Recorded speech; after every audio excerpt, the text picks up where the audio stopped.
Hey everyone, it's Chaz. Welcome back to the channel. We're going to do another LeetCode problem in this video. We're looking at LeetCode problem 232, implement queue using stacks. So the problem says to implement a first in, first out queue using only 2 stacks. The implemented queue should support all the functions of a normal queue. And LeetCode gives us some starter code involving the methods push, peek, pop, and empty. And we have to implement those.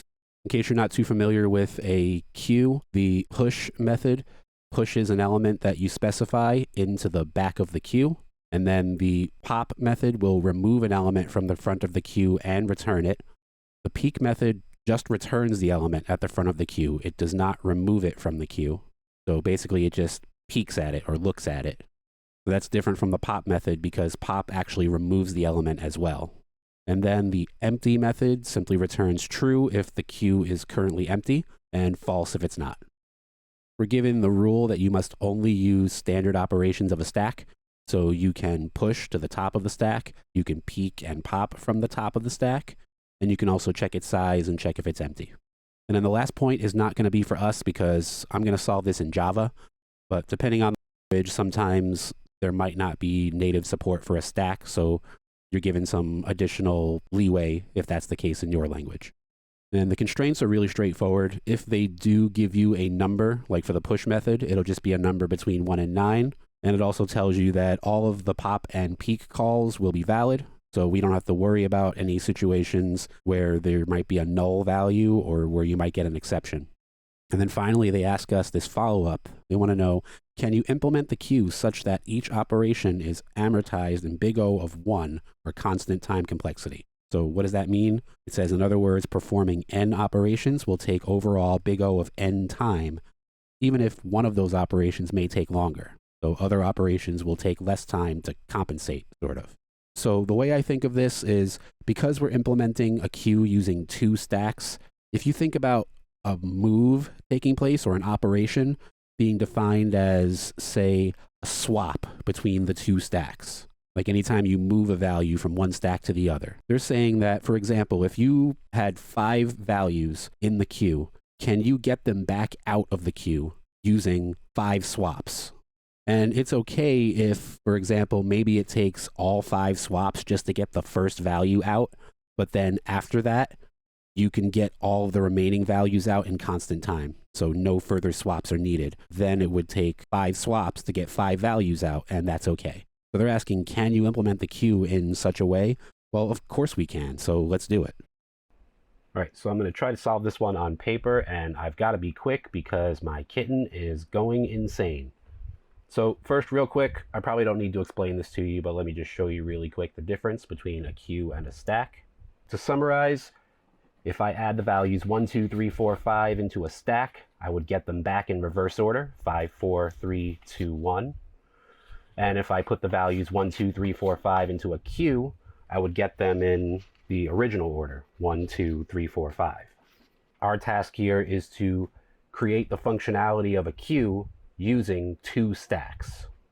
So one very simple way to handle this would be to think of it as having 2 stacks, which I'll just use these little brass rings for my stacks, and I'm going to name one of them main. Let me write that like I actually know how to write. There we go. And I'm going to call the other one reversed. And it's just like it sounds. I'm going to have one stack that I will consider to be my main stack that I'm going to always access from, and then a reverse stack that I'll use to perform functions to help me get the correct values out of my main stack. One way you might do this, and I'll just give you the spoiler now, this is not the most efficient way. I'm just showing it as an easy way to visualize how this is being done. Once we do it this way, I'll then show you a way that's a little more efficient. But for now, let's just do it this way.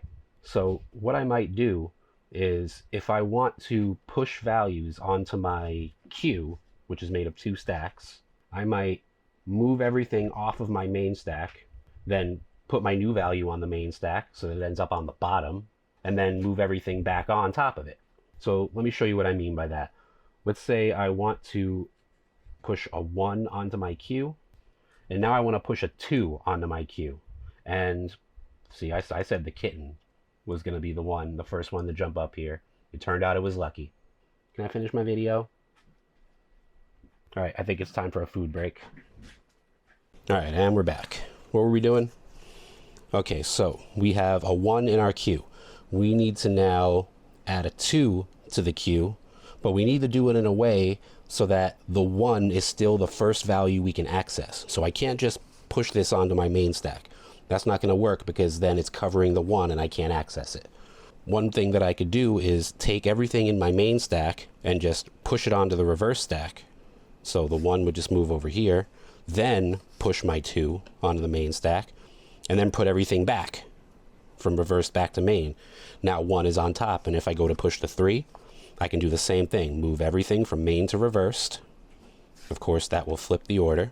Then push the 3 onto main, and then put everything back.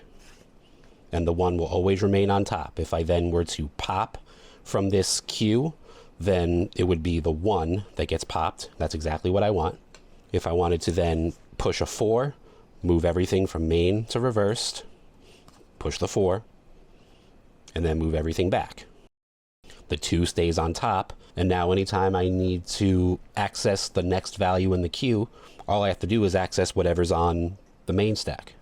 So this will work, but the problem is it is very slow every time you try to push something into this queue because you have to perform a lot of operations. If I need to push this 5 onto the queue, well, I need to push this 2, push the 3, push the 4, push the 5, then push the 4, push the 3, and push the 2. That was a lot of work just to get one value into this queue.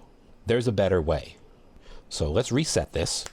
And this time I'm going to think of these 2 stacks a little differently. I'm going to consider this one to be my input stack. And so this one is my output stack. Now, here's the way it's going to work this time. Every time I want to push a value into this queue, I'm just going to push it into the input. Every time I want to pop a value from this queue, I'm going to read it from the output. As you can see right now, the output is empty, so obviously we have to do something first. So if we want to remove a value from this queue, the first thing we're going to do is check if this stack is empty. And if it's not empty, I'm just going to read whatever's here. Right now it is empty, so we need to do something. So when this stack is empty, I'm going to push everything from the input stack into the output stack. So it would look something like that. Then, once I've done all of that, now I will read whatever is in the output stack. In this case, it's a 1. And so I would successfully get the 1 out of this stack. So, I mean, it's pretty straightforward when there's only one item. So let's see what happens when there's more than one. Let's say I push a 1 into the queue, and then I push a 2 into the queue. So I said we're going to check if the output stack is empty. It is empty. When it's empty, I'm going to push everything from the input to the output, and then read the output. So let's push this 2, push this 1, and now I can read the 1, and there it is. I have the correct value. Now what happens if I continue pushing items into this queue?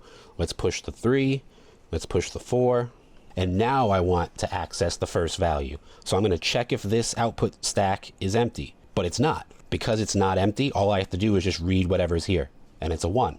So I can take my 1 and everything is fine. If I wanted to access the next value in the queue, check if the output stack is empty. It's not empty, so just read whatever's there. So there's my 2. Everything is fine. Now I want to get the next value, but how about we just push this 5 onto the queue before we do anything else? We'll just push it on there. Now I want to get the next value out of this queue. So I'm going to read the output stack. It's empty. Whenever this stack is empty, I will push everything from the input stack to the output stack. So let's push the 5, push the 4, and push the 3. Now I can read whatever's at the top of the output stack. It's a 3. And then if I wanted the next one, there's the 4. And if I wanted that last one, there's the 5. Everything works, and this is faster than the previous method because every value only needed to be moved once throughout the whole process. So before, when I was using main and reversed, every time I wanted to push a new value, I had to move the old one, push the new one, and then move the old one again. Every time I had to push a single item, I got to move this one, and then move this one, and move that, move that, move that. So this one has been moved, what, like 4 times already? So this is a very slow process. But when I do it this other way with input and output, I put the 1 in the queue, and then I put the 2 in the queue, the 1 never had to move. I put the 3 in the queue, the 1 never had to move. Only when I have to read something, excuse me, Lucky, only when I have to read the first value, like if I want to peek at it, or if I want to pop it from the queue, only then do I finally start moving these values. So I can then move the 3, move the 2, move the 1, but notice that I only have to move them once. And then I can successfully read this 1. If I wanted to read the 2, I could. No extra movements are needed. If I wanted to push a 4, I don't have to move these.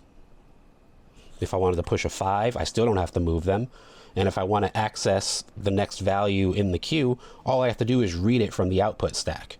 Still, nothing has to move. I can read the 3, nothing has to move. And now that this is empty, I will finally move these final 2. So move the 5, move the 4, and then I can read the 4, and that's the next value in the queue, and then finally read the 5. So there's a lot less shuffling of values using this method. Before we go, I just want to give a shout out to this little boy right here. He was such a good boy. He just stayed on the side. He never got in the video. Hey, baby. Unlike some cats. All right, so we've seen our algorithm. There's only one thing left to do. Let's code some Java. All right, I'm going to do things a little different for this video. I'm actually just going to type the code in real time using what we learned from the demonstration on paper. So I know I need 2 stacks, and the way I'm going to do it, I'm going to use the more efficient method where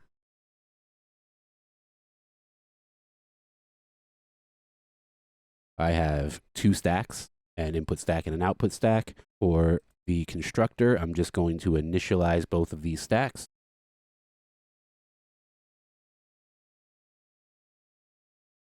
And then we saw that whenever we push, we always pushed to the input stack. So let's just implement that. And then for pop, what I wanted to do was check if the output stack is empty. It turns out I need to do that for both the pop and peek methods. So what I'm going to do is write the peek method first. And I'm going to check if the output stack is empty.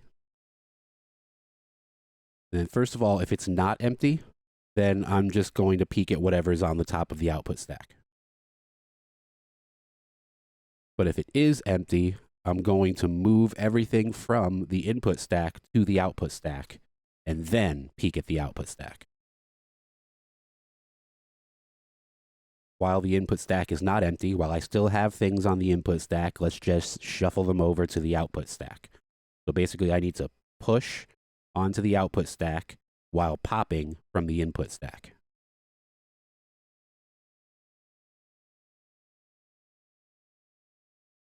And that's how I'll do that. And then once I am done moving everything from the input stack to the output stack, then I can finally peek at it. For the pop method, I'm going to perform the peek method first.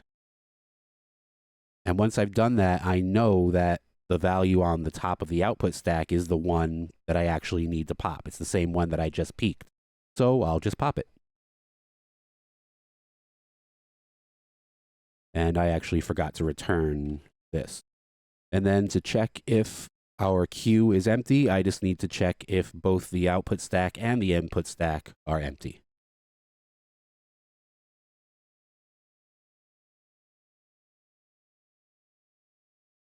And unless I made a typo, everything should be fine. So I'm just going to submit.